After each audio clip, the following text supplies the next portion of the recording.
بسم اللہ الرحمن الرحیم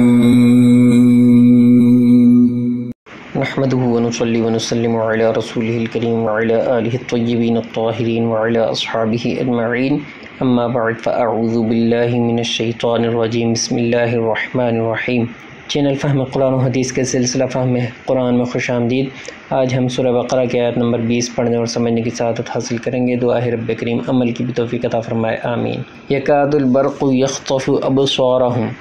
كلما أضاء لهم مشوا فيه وإذا أظلم عليهم قاموا ولو شاء الله لذهب بسمعهم وأبصارهم إن الله على كل شيء قدير۔ بجلی یوں معلوم ہوتی ہے کہ ان کی نگاہیں اچک لے جائے گی، جب چمک ہوئی اس میں چلنے لگے، اور جب اندھیرا ہوا کھڑے ہو گئے، اور اگر اللہ چاہتا تو ان کے کان اور آنکھیں لے جاتا، بے شک اللہ ہر چیز پر قادر ہے۔ اس آیت مبارکہ کا مضمون آیت نمبر 19 کے مضمون کا بقیہ حصہ ہے، کیونکہ پچھلی آیت میں بارش میں پھسلنے والوں کا حال بیان ہوا، یعنی کانوں میں انگلیاں دینا وغیرہ، اور اب ان کا بقایا حال بیان کیا جا رہا ہے۔ اس آیت مبارکہ میں منافقین کے حال کو اور زیادہ واضح فرمایا گیا ہے کہ جس طرح بارش میں بجلی کی چمک سے آنکھیں چندھیاتی ہیں اور بند ہو جاتی ہیں،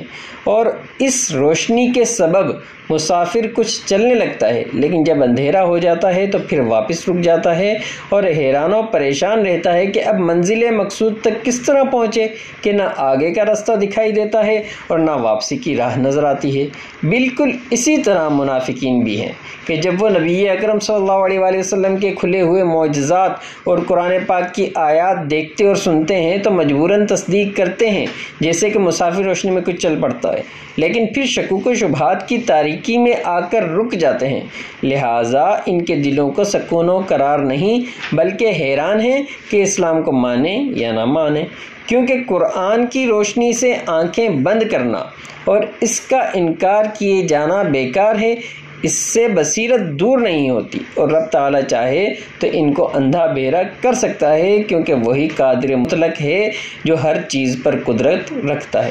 اس آیت مبارکہ سے معلوم ہوا کہ اسباب کی تاثیر اللہ کے ارادے پر موقوف ہے، یعنی اللہ چاہے تو اسباب نفع یا نقصان پہنچائیں، ورنہ ان اسباب کا کچھ اثر نہیں۔ اور یہ بھی معلوم ہوا کہ حق تعالیٰ کسی سبب کا محتاج نہیں، وہ جو چاہے بغیر کسی سبب کے بھی کر سکتا ہے، جیسا کہ اس آیت مبارکہ میں فرمایا گیا کہ بجلی اور گرج نہایت تیز تھی مگر ان کی آنکھیں اور کان سلامت رہے، کیونکہ حق تعالیٰ نے ان کو اندھا اور بہرا نہیں کرنا چاہا، اور اگر وہ چاہتا تو بغیر کسی سبب کے بھی انہیں اندھا اور بہرا کر سکتا تھا۔ دعا ہے رب کریم قرآن و حدیث کے مطابق زندگی گزارنے کی توفیق عطا فرمائے، آمین۔ زندگی نے وفا کی تو اگلی ویڈیو میں پھر ملاقات ہوگی، اس وقت تک کے لیے اللہ حافظ۔ السلام علیکم ورحمۃ اللہ وبرکاتہ۔